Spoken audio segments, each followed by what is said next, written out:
What in your life are you convinced is a unique human experience? When my best friend Izzy showed up at my apartment with a 3-year-old and medical papers, I knew my life was about to change. She had always been the dramatic type, the kind who turned a paper cut into a medical emergency. But this time her voice cracked when she spoke. It's cancer. Aggressive. The doctors say 6 months at most. I stared at the papers showing test results I couldn't understand. Her daughter Ginnery sat on my couch eating goldfish crackers and watching cartoons. I need you to adopt her, Izzy said. It wasn't a question. Her dad's gone and my parents are dead. You're all she has. I wanted to say no. I was 28 and single with a demanding job at a marketing firm, but Izzy had been my college roommate and the closest thing I had to a sister. So I said yes. The adoption happened fast. Izzy's health deteriorated quicker than expected. She made me promise to never tell Ginnery the truth about how sick she was. Let her think I loved her enough to make sure she'd be okay, she said from her hospice bed. She'd already set up a $2 million life insurance policy with Ginnery as the beneficiary to be held in trust until she turned 21. For her future, Izzy whispered. 3 weeks later, she was gone. Closed casket. The cancer had ravaged her body too much for viewing. Raising Ginnery was harder than I imagined. She had nightmares constantly. She'd wake up screaming for her mommy, and I'd hold her until she fell back asleep. I gave up promotions to be home for school pickups. I stopped dating because Ginnery needed stability. When she was 11,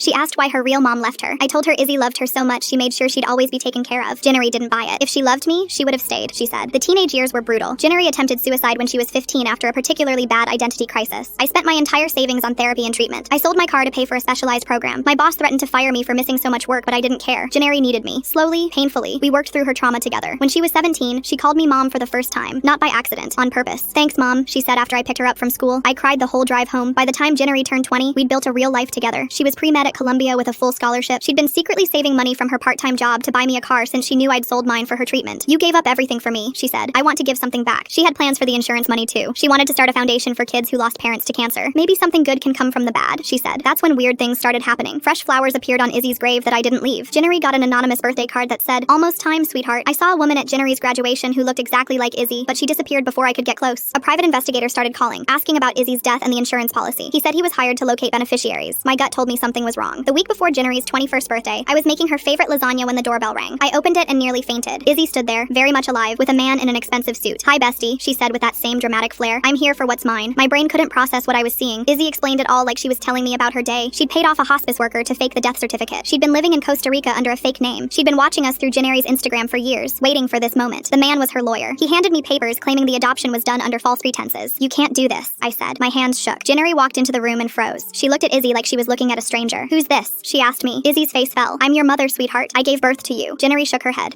"She's my mother." She pointed at me. "She's the one who stayed." Izzy lost it then. She screamed about sacrifices and how she needed the money because her rich husband had died leaving massive debts. She threatened to have me arrested for insurance fraud if I didn't cooperate. Ginnery stayed calm, too calm. She walked to her room and came back with a manila folder. "Actually," Ginnery said, "there's something interesting about biological parents who abandon their children and commit fraud." Izzy's face went white. Ginnery smiled. "It wasn't a nice smile. I've known you were alive for 3 years, and I've been preparing." Full story on channel linked below.